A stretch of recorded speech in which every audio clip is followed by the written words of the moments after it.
এই দিনও যে 50 টাকার পিকনিক খেলা যায়, আর 50 টাকার পিকনিকে জাটকা মাছ, ডিম ভুনা, সাথে হচ্ছে খিচুড়ি আর হচ্ছে স্বাদের ভর্তা, সবকিছুই মাত্র 50 টাকা। আসলে অনেক মানুষ মিলে খেললে সেই খেলার মজাটাই আলাদা। আসলে কথাই আছে না, 10 মিলে করি কাজ, হাড়ি জিতে নাহি লাজ। আর শীত মানেই তো হচ্ছে বনভোজন, জোলাবাতি। গতকালকে হুট করে আমার বান্ধবী আর হচ্ছে আমার মায়ের ফুফাতো বোনেরা, ওনারা সবাই মিলে প্ল্যান করলো যে জোলাবাতি খেলবে মাত্র 50 টাকা করে। তো 50 টাকার মধ্যে এত কিছু, সেটা তো ভাবাই যায় না। আজকে আমাদের 50 টাকার আয়োজনে ছিল হচ্ছে ভুনা খিচুড়ি, সাথে হচ্ছে ডিম ভুনা একদম গুঁড়া গুঁড়া আলুগুলা দিয়ে, দেশি আলু দিয়ে, সাথে হচ্ছে শীতল ভর্তা আর হচ্ছে জাটকা মাছ, মানে একদম বাচ্চা জাটকা মাছগুলা ওইগুলা। তো এখানে আমরা এসে দেখলাম আলু টালু ছিল সব কাজই সেরে ফেলেছে, কারণ আমার তো আস্তে আস্তে দেরি হয়ে গেছে, আমি তো ঘুম থেকে দেরিতে উঠি। আর এখানে তো সব ব্লগাররা, আর আমার ছেলে তো এত খুশি ছিল কি বলবো। এদিকে আমার বান্ধবী আবার লেবু টেবু কাটছিল, আমার কোনো কাজই করতে হয়নি, ওরা সব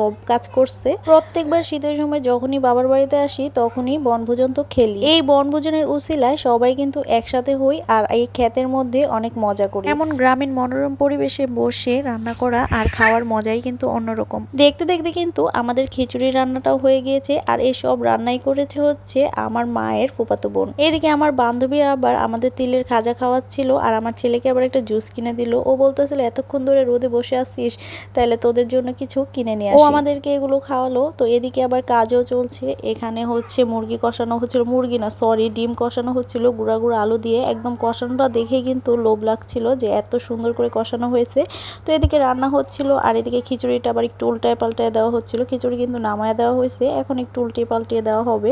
এখানে কাজ হচ্ছিল, আর আমরা আবার একটু আশেপাশে ঘুরে ঘুরে দেখছিলাম এদিকে বাচ্চারা কি করছে। তারপরে একটু হাঁটতে হাঁটতে গেলাম সামনে, দেখলাম এখানে সাথে একটা পুকুরে একজন মাছ ধরছিল। তো ওই পুকুরের সাথে একটা বাসা, আমরা যে যার ক্ষেতের মধ্যে পিকনিক খেলছিলাম এটা হচ্ছে তাদের বাসা, তাদের গরুর বাড়ি, মানে তারা এখানে থাকে না, এখানে তাদের গরু টরু থাকে আর কি, তারা আগে থাকতো। তো এখানে এসে তো পুরাই অবাক, এত শৌখিন, এত সুন্দর করে ওনারা সবকিছু গুছিয়ে রেখেছে। আর একদম সবগুলো গাছ, ওনারা কিন্তু হিন্দু, কিন্তু দেখেন কত সুন্দর পরিপাটি। আসলে হিন্দুরা কিন্তু এরকম পরিষ্কার পরিচ্ছন্নই হয়, কোনো কিছু বাদ রাখে নাই, সব কিছুর মধ্যে যা বাসায় ছিল সব কিছু দিয়ে গাছ লাগিয়েছে। আর দেখতে কিন্তু খুবই ভালোই লাগছিল। এটাও কিন্তু একটা সৃজনশীল প্রতিভা। হাঁটার উপরে এসে এত সুন্দর একটা পরিবেশ দেখবো ভাবতেও পারিনি। এই যে এই লোকটাই এগুলো সব করেছে। আর ওনাদের এই বাসাটার মধ্যে জায়গায় জায়গায় এমন আয়নারা লাগানো ছিল, তো আমি তো বারবার আয়নার মধ্যে দেখছিলাম।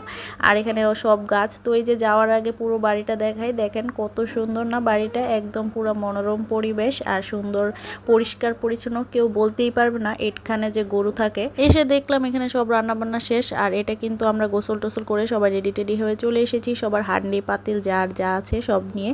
এখানে সবার হচ্ছে প্লেট টেট বাড়া হচ্ছিল, মানে রাখছিল সবাইকে, এখন তো সমানভাবে বেড়ে দিতে হবে। বনভোজনের কিন্তু আসল দায়িত্বটাই এখানে। এখানে আমাদের বনভোজনের খাবার বাড়া হচ্ছিল, আর আমার মার ফুপু গান গাচ্ছিল।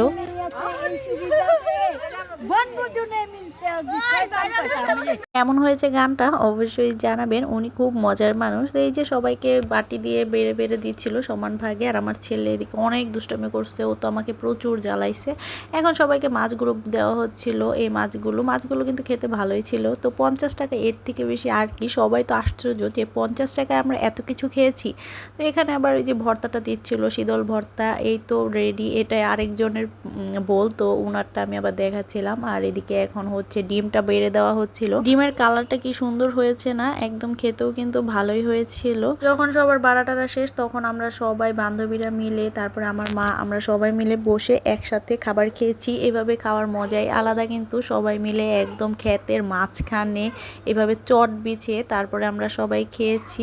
আর খাবার তো মজাই হয়েছিল। ভুনা খিচুড়ি আবার মজা কি না লাগে, সবসময় তো মাংস টাংস দিয়ে খাওয়া হয়, তো এবার একটু অন্যরকম খাওয়া দাওয়া। এই যে আমরা সবাই বান্ধবীরা মিলে বসেছি, এখানে আমার মার ফুফাতো বোন ছিল, আমার মায়েরা ছিল, তারপরে ভাগ্নেরা ছিল, সবাই মিলে আমরা এখানে বসেছি, বসে বসে খেলাম। প্রথমে ডিম দিয়ে খেলাম, তারপরে এই তো জাটকা মাছ দিয়ে খাচ্ছিলাম। জানি আমার আজকের ভিডিওটা অনেক বেশি লং হয়ে গিয়েছে, এই তো শেষ পথে চলেই আসলাম। তারপরে আমরা খাওয়া দাওয়া করে এসে, আজকে আমার বান্ধবীর আবদার করেছিল যে আমার হাতের পাস্তা খাবে, তাই এসে বাসায় আবার আমি চিকেন পাস্তা রান্না করলাম সন্ধ্যার নাস্তায়, আমিও খেয়েছি আর আমার বান্ধবীদের জন্য নিয়ে গিয়েছিলাম। এই ছিল আমার আজকের একটা ছোট্ট ব্লগ। আশা করি আমার ভিডিওটি ভালো লেগেছে। ভালো লাগলে আমার পেজটাকে লাইক, ফলো, শেয়ার করবেন। আল্লাহ হাফেজ।